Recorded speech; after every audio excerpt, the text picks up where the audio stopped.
Punjabi singer Sidhu Moosewala की हत्या में शामिल गैंगस्टर सचिन थापन को लेकर बड़ी खबर निकलकर सामने आ रही है। सचिन थापन आज जेल भेजा गया है। जेल वो क्यों भेजा गया है, आखिर उसके वकील ने कोर्ट में ऐसी क्या दलील रख दी कि सचिन थापन को जो पुलिस अभी भी पूछताछ करना चाहती थी, तो पुलिस ने एकदम से ये कह दिया कि भाई ठीक है, जब ऐसे दलील रखी जा रही है तो उसे जेल ही भेज दिया जाए। और कहा जा रहा है कि 23 तारीख को अब सचिन बिश्नोई को एक बार फिर से कोर्ट में पेश किया जाएगा। तो इस वीडियो में सचिन थापन के बारे में चर्चा करेंगे, साथ ही लॉरेंस बिश्नोई के एक और गैंगस्टर की चर्चा करेंगे जिसने अब से कुछ दिन पहले हरियाणा के सोनीपत के हरसाना गांव में बहला फुसलाकर फंसाकर देवेंद्र बम्बिहा गैंग के एक शूटर को मरवा दिया।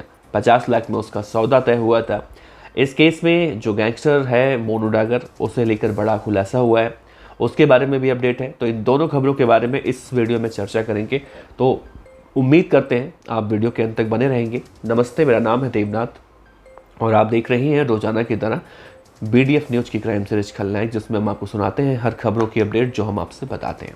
तो भाई इस वीडियो को शुरुआत करें उससे पहले आपसे बता दें कि वर्ल्ड कप चल रहा है और वर्ल्ड कप की अगर अपडेट आप जानना चाहते हैं, वैसे तो आपको अलग अलग माध्यमों से अपडेट मिलता रहता है, लेकिन फिर भी हम कहेंगे कि अगर आप अलग अंदाज में या फिर और भी गहराइयों से जानकारी चाहते हैं तो आप हमारे चैनल पर विजिट कर सकते हैं स्पोर्ट्स की खबरों को लेकर भी, क्योंकि अभी तक हमने ज़्यादातर अपराध की खबरें ही कवर की थी।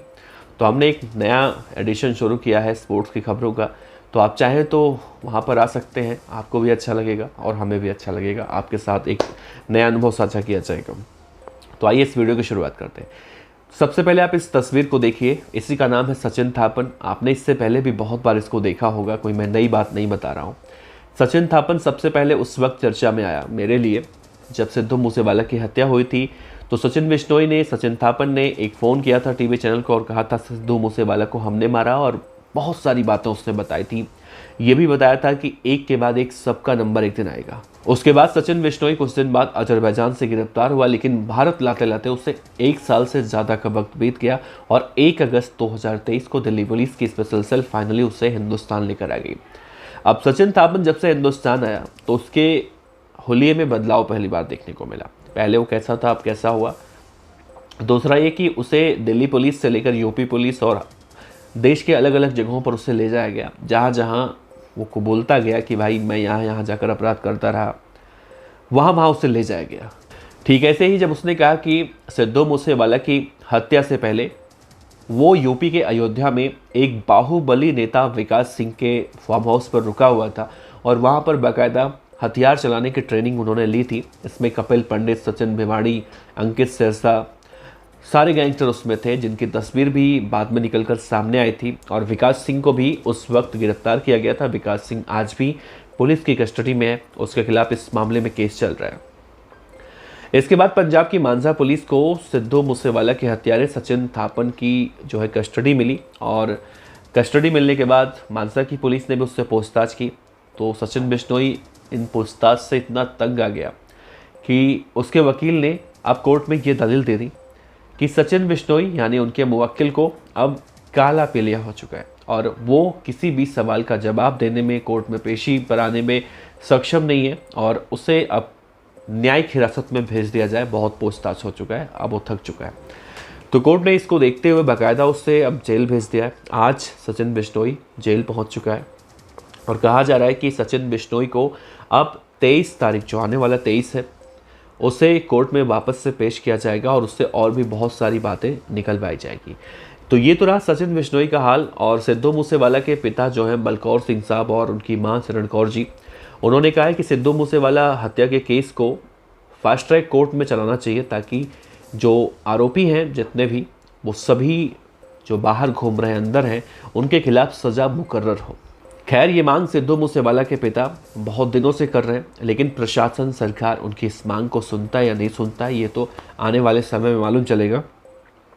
दूसरी खबर है देवेंद्र बम्बिहा गैंग का शूटर जो पंजाब के फरीदकोट के अंबेडकर नगर के जैतों मंडी का रहने वाला था, दीपक मान, जिसकी 4 गोलियां मारकर अब बम्बिहा गैंग के शूटर को मौत के घाट उतारा गया था। उस केस में जब पुलिस हरियाणा के सोनीपत की लगातार इन्वेस्टिगेशन करती रही तो लास्ट में मोनू डागर का नाम निकलकर सामने आया। जैसा इससे पहले भी हमने आपको वीडियो में जिक्र किया था, तो मोनू डागर को कल जो है सोनीपत की पुलिस पंजाब के जेल से प्रोडक्शन वारंट पर लेकर आई है और अब उससे कोर्ट में पेश किया गया एक बार फिर से और 3 दिनों का रिमांड मिला है पुलिस को।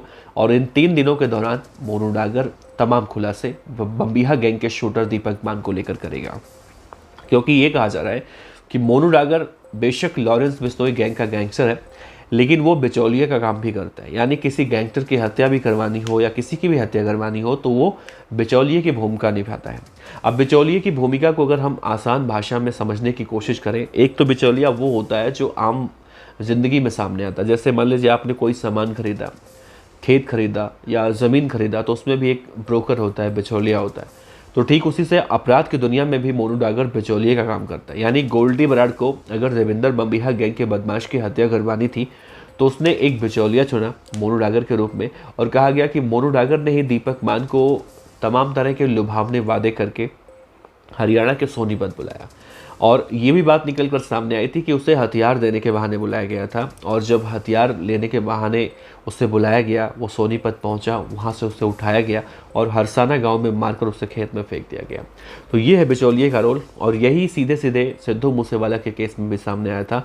और सिद्धू के केस में उसने, चाहे वो प्रियव्रत फौजी हो, अंकित सिरसा हो, इन सब शूटरों का इंतज़ाम मोनू डागर ने किया था। बाद में उससे पूछताछ हुई थी। तो इस केस में भी भाई मोनू डागर से पूछताछ हो सकती है और हो सकती है क्या, मतलब चल ही रही है।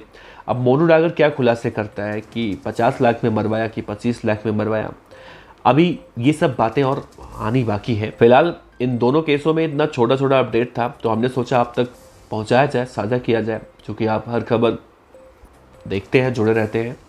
और इसी उम्मीद के साथ इस खबर को, इस वीडियो को यहीं पर ख़त्म करते हैं। आपका बहुत बहुत शुक्रिया। ऐसे ही प्यार देते रहिए जैसे आप देते रहते हैं। नमस्कार, जय हिंद।